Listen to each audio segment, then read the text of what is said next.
তো রেসলিংয়ের ব্যাপারে যদি কিছু আমি বলতে চাই, এখন কারেন্ট রেসলার কে আছে? কে? আমি যদিও অতটা জানি না, মানে জাস্ট র্যান্ডাম শর্টসগুলো দেখি আর ছোট ভিডিওগুলো দেখি, জানি না। চ্যাম্পিয়ন মনে হয় কোডি রোডস হয়তো হবে। কে? ইন্টারকন্টিনেন্টাল চ্যাম্পিয়ন কি গান্ধার? কে? জানি না, সব ভুলভাল বলছি মনে হয়, র্যান্ডামলি বলছি। ব্রনসন রিড, ওদের একটা ফ্যাকশন আছে সেথ রলিন্সের সঙ্গে, ব্রন ব্রেকার, এটা কারেক্ট, এটা জানি।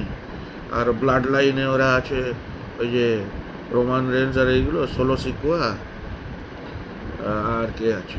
আর ওই তো ফ্যাটু ফাটু ওরা আছে, উমাগার ইয়ে। আর একটা লম্বা করে কে, এটা নতুন এসছে, আরেকজন আছে, ওরা সব নামগুলো গুলিয়ে যায়, সব সামোয়ান ওগুলো সব। রকের সব কাজেন আর এরা সব, দ্য রকের কাজেন আর এরা সব, মানে এই ফাটু নাকি জবরদস্ত প্রমো দেয়। অল গ্যাস নো ব্রেক্স, ইয়া ডামিন কি বলে, কিন্তু প্রমো সত্যি entertaining. All gas no brakes, ইয়ার ডামিন, কি প্রমো! ওইগুলো এন্টারটেনিং ভাই, ওগুলো এন্টারটেনিং। ওই এন্ট্রেন্স দেখে তুমি হাইপ আপ হয়ে যাবে, তুমি নিজেই জিম করতে শুরু করবে। এই ক্রিকেট দেখে কি কে হাইপ আপ হয়? কে হয়?